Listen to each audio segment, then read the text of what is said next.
रुतबा कहती है सुना है तुम्हें तबीयत नहीं ठीक है। ज़का कहती है तुम्हें किसने कहा? तो कहती है अल्तमश ने। अस्का कहती है तुम अभी भी उससे बात करती हो? तो कहती है अब मैं खुर्शीद हसन हूँ तो मुझे बात करने में क्या मज़ायका है। तभी अल्तमश आ जाता है, कहता है मुझे यकीन नहीं आ रहा तुम हमारे घर आई हो। रुतबा कहती है इसका क्या ख्याल रखो, उसने तुम्हारे लिए इतना सब किया, तुम्हारा भी फ़र्ज़ बनता है। अल्तमश कहता है फ़र्ज़ ही निभा रहा हूँ। रुतबा अपनी स्टडी दोबारा कंटिन्यू करती है और कॉलेज जाती है। रोना कहती है अब तो मुझे भी लग रहा है दाल में कुछ काला है। तो कहती है मैं सारी दाल ही साड़ दूँगी। वो कहती है मेरा एक और भी घर है, आरफा ने आना है और पता नहीं कब वापस आएगी। तो कहते उसे कहिए कि दोबारा वापस ना आए यहाँ। रुतबा कहती है पपुलों की फ़ैमिली को बुला लेते हैं और ये मुझ पे छोड़ दें किस किस को बुलाना है। महर अली कॉल करता है और कहता है रुतबा की बर्थडे है, तुम लोगों ने आना है। अज़का कहती है लाडली की बर्थडे सेलिब्रेट कर रहे हैं, ये नहीं पता उसकी लाडली किसी और के शोर पर डोरे डाल रही है। अज़का अपनी मामा से खुर्शीद का नंबर लेती है। तस्मीन कहती है आज रुतबा की बर्थडे, आपने उसे विश किया इसीलिए आज आप पूरा दिन उदास रहे हैं। आप दोनों ज़िद और रना में आ गए हैं इसलिए इजहार नहीं करते। तभी महर अली की कॉल आती है और वो पूछता है कैसा लग रहा है। तो कहता है शानदार। वो उसे घर दिखाता है, कहता है आज रुतबा की बर्थडे है और सबको इनवाइट किया है हमने।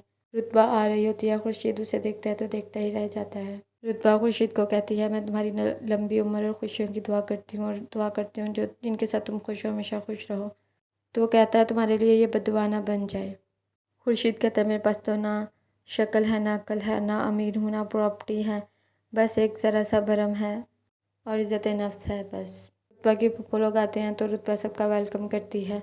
अस्का जानबूझकर अल्तमश की बाजू में बाजू डाल लेती है। रुतबा कहती है अल्तमश मुझे तुमसे कुछ काम है। वो हाथ आगे करती है तो अल्तमश उसके पीछे पीछे चला जाता है। महर अली आता है और रुतबा का पूछता है तो अस्का कहती है वो तो अल्तमश के पीछे पागल हुई हुई है और उसे लेकर अब पता नहीं कहाँ गई है। रुतबा सईदपुर की ज़मीनें और शखपुर की फैक्ट्रीज़ के बारे में पूछते हैं तो वो कहते हैं हमें गिफ्ट मिले हैं। रुतबा अस्का को कहती है जब अल्तमश मेरा मंगेतर था मैं तो कभी तुम पे शक नहीं किया, अब मैं तो हार ही चुकी हूँ, हारे हुए लोगों पर क्या डाउट करना।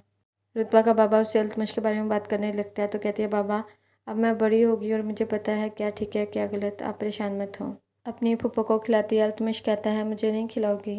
रुतबा अल्तमश को केक खिलाती है और ख़ुद भी वही पीस खाती है। इसका से बर्दाश्त नहीं होता।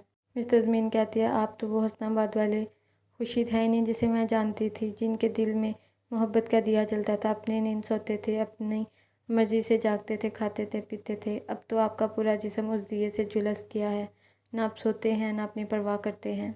आप दोनों के दरमियान कम्युनिकेशन का गैप आ गया है।